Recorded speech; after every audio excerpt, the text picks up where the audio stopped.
looked a lot less dangerous, though. He definitely was not as dangerous. I thought he was doing well, fending off the single leg for the majority of the first round until Khabib finally got him down. And once he got him down, man, Conor just couldn't get back up. Yeah, it's like you said. It's Conor was not how do you say that, ready for Khabib's ground game. The moment he had him on the ground, he could go up sometimes because he was still kind of fresh, you know. But Khabib was pretty dominating in all facets of the game. And maybe the third round was the most close round, I think, that you could give him to Conor. I agree. But in the whole package of the fight, even at a certain moment, Khabib knocks him down. You know, he just landed dude, like, did you expect that to happen ever? No. Like, there are very rare moments where I jump off my couch when I'm watching these fights because I've come to the understanding that every fucking thing is not assumed. You have to go in there expecting the unexpected. But oh my god, when Khabib dropped Conor with the right hand, I didn't know it. I didn't even know how to react, bro. Yeah, that was a crazy moment. I think not many people had expected that at all. And yeah, Khabib just was like, you know, I'm going to stand a little bit with him. And I was like, that's pretty dangerous what you're doing right now. And then he landed that crazy hit out of nowhere, actually. And yeah, just I was speechless at that moment, and I think most people were. I was like watching with my how do you say that, when they're not breathing. I was like, what's happening here? And yeah, overall, what do you say? Here's my question to you, my friend. Yes. What do you think you learned about Khabib Nurmagomedov? And like I said, we'll get into everything that happened after the fact, because as that has ingrained itself as a part of the storyline, it has to be something we have to touch on. But if we're talking about this fight as, you know, the sole proprietor of this conversation, what did you learn that you don't think you may have known before going in about Khabib? Because I think I have a couple of things. I want to hear yours first, though.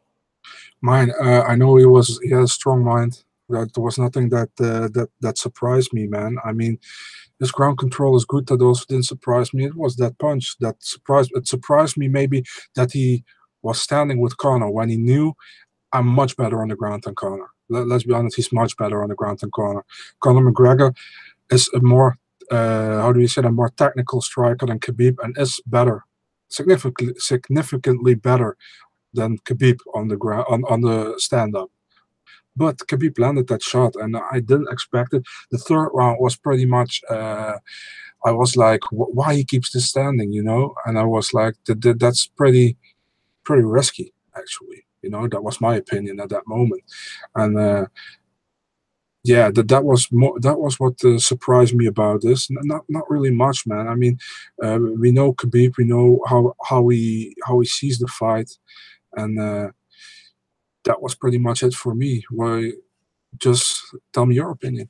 I think that one thing that kind of took me off guard is I kept saying over and over again, to those who may not be as well versed as you or myself in maybe, you know, as tuned into the sport as we are, I think when people that were maybe that amongst the sample size of what we would call the casuals would ask me my opinion on it, a lot of times I would tell people I don't have a damn clue what could actually take place with any type of, you know, with any type of confidence. I have a prediction, and my prediction was wrong.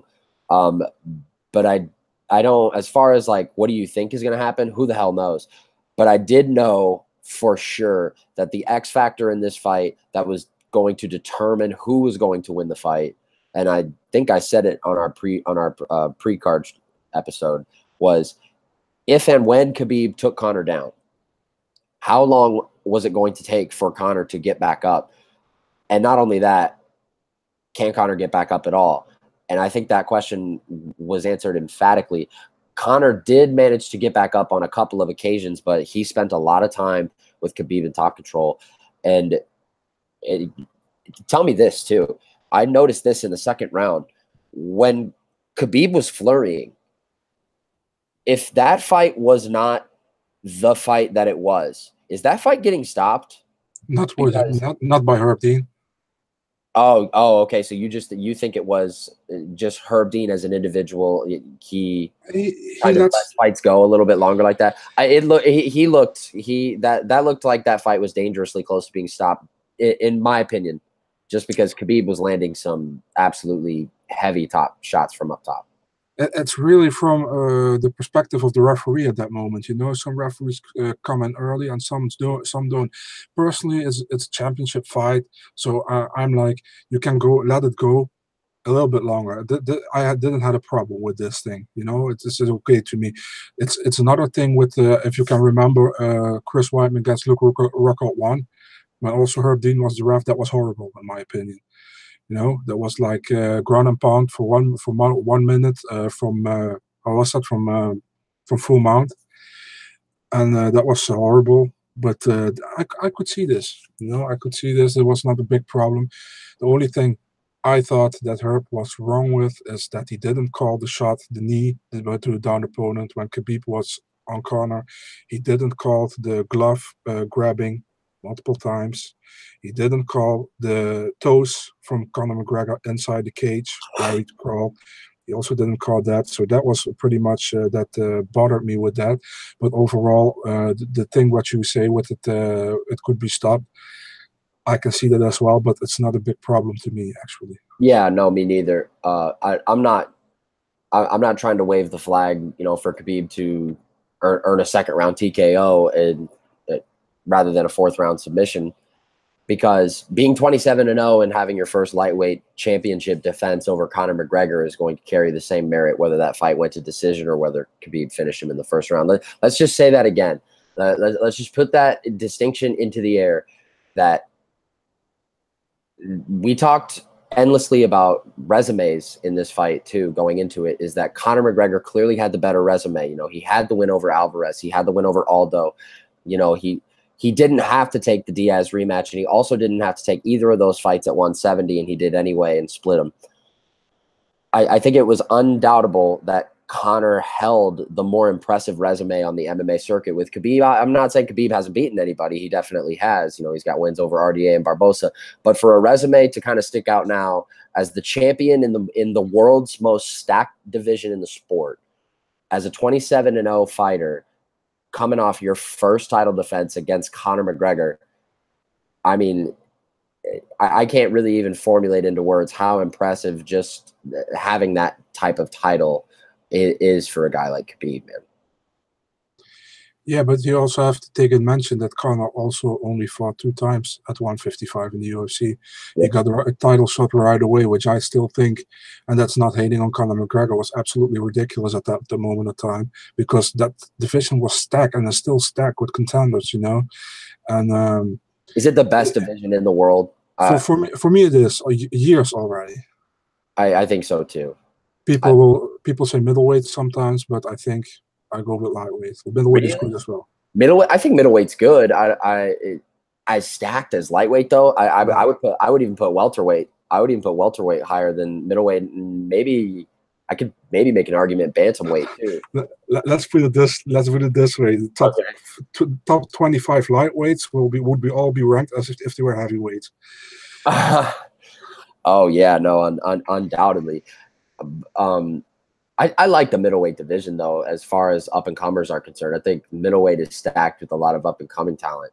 But sticking to the narrative here, man. I asked you what you may have learned about Khabib, man. What do you think we might have? Wow, okay, a little bit overboard right there. What do you think we might have learned about Conor McGregor? I think he had a daunting task in front of him, and I give the man all respect in the world for not only taking it on, but having it pegged as the highest priority on his list. It just seemed to me he was in another world on the ground, just like everybody else when Khabib takes him down. He was just how do you say that? He was just outmatched in this fight. Let's be honest. Khabib is a level above him, definitely on the ground. He could basically match him, unless some minutes in the third round, also in the striking department. in this fight. I don't say normally, but in this fight. But on the ground, total different levels, man. And that should be that's clear. We actually knew that would happen if Khabib could got him to the ground, and he got him to the ground numerous times. So I'm not surprised with how that went down on the ground. I'm not surprised how the fight developed. Maybe I am, but I'm not surprised that Khabib had so much control, and actually he didn't even have the arm under the chin for the submission. Yeah, I saw some websites claim it as a rear naked choke. That looked like a neck crank to me. It's yeah. I think we will come back about that after the antics of the fight, because that's a part where I want to get into why I also think Khabib reacted this way. Yeah, and let's get into it. To be honest with you, you got to imagine that it felt a little weird to me too, and Dana alluded to it in the post fight press conference, that it felt almost strange given all of the controversy and everything that the tabloids could grab a hold to through the making of this fight, all the way from April to now, and even beyond then. It almost he alluded to it in the press conference, man. He said that it almost felt like fight week went too perfectly and that everything went too smoothly. But I don't think anyone could have foreseen what was going to transpire afterwards, regardless of how smooth everything leading up to the fight was. And you've got to imagine that it's going to be a black eye on the perception of the sport for those who, let's be honest, man, a lot of people are tuned into that fight last night that aren't going to tune into 230. They're not going to watch Holloway and Ortega at 231. There were a lot of eyeballs on this fight that who knows when they're going to watch a UFC pay-per-view again. You can, in my opinion, you can pull the blame on Dana White. I'm sorry to say. I said it from the beginning. I mean, if he let this thing totally escalate, he even hyped it up with numerous videos that he shouldn't have done, in my opinion. MMA is about respect, always has been for me. I always tell you, I don't care about the hype, I don't care about the bullshit. I just want to see the fight, you know. And with some people, they are you don't fuck with them, you know. There's just McGregor, we all know what he does before the fight. He tries to get in the head of his opponent, and that's no problem. And I mean, it's part of the game if you do that. But there are certain, how do you say that? There are certain, I don't get the word again. There are certain, not levels, but boundaries. How do you say that? There are certain things you can do. You know, there's a line. There's a line you shouldn't cross, and you cross that line time and time after again. And finally you meet a person you can do that against. And it's not like, oh, we going to trash talk and we talk shit about your father before the fight and about your religion and about that, and then after the fight we shake hands. It's not like that. Khabib is a very how do you say it? A very person who has a belief. He believes in something. His family is very important to him. It gets personal. He said it at the press conference when a journalist asked him, like, will you shake hands after the fight? And he was like, no. And everybody was laughing about it. But he was that serious. And nobody expected this to happen. I also didn't expect this to happen. And I don't say it's good that it happened. Absolutely not. It's awful that it happened. But there is a long story before what happened, before this happened, you know? And it's not done with a fight. And that's where I wanted to break in. Like I said, Conor tapped from a neck crank where he wasn't in the body triangle. It wasn't under his chin. Yeah. And I had the feeling Khabib also didn't want to let loose. Khabib was like, no, you didn't get your punishment enough, in my opinion. That's what I saw in his eyes. And that's when it went totally crazy. And I think that was how do we say that, bad of the part of Khabib. He shouldn't have done that. I agree with that, but there is a backstory on that, and people shouldn't forget that. And then to Dana White say it's horrible, blah, blah, blah. You didn't do anything in the first place to even, how do you say this, to not get this out of hand. You just laughed about it, take the cash, and was like, yeah, this is great for us, it's great for the UFC. It's not great for the UFC, it's not great for the sport of MMA. Yeah, and he knows you and me, we will watch MMA events nonetheless. hype, not hype, we will watch. So he doesn't care about us, what we think.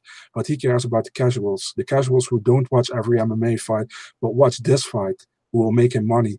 And that's all he cares about. That's basically all he cares about. And it pisses me off that many people in the media don't see this, you know? And I say this on behalf of myself, not on behalf of MMA DNA or other guys. They have maybe other beliefs and other things about it, but that's what I say. I hate it that the media also doesn't see this and also promote this bullshit continuously only to get more clicks. You are also part of this bullshit that happened yesterday because you bring the sport in discredit, in my opinion. If you all love this, it's like, oh, Conor won the press conference 1-0. He won the press conference 2-0. This bullshit, man. Can we talk about fight, please? I don't have problem with hype, but can we keep it clean?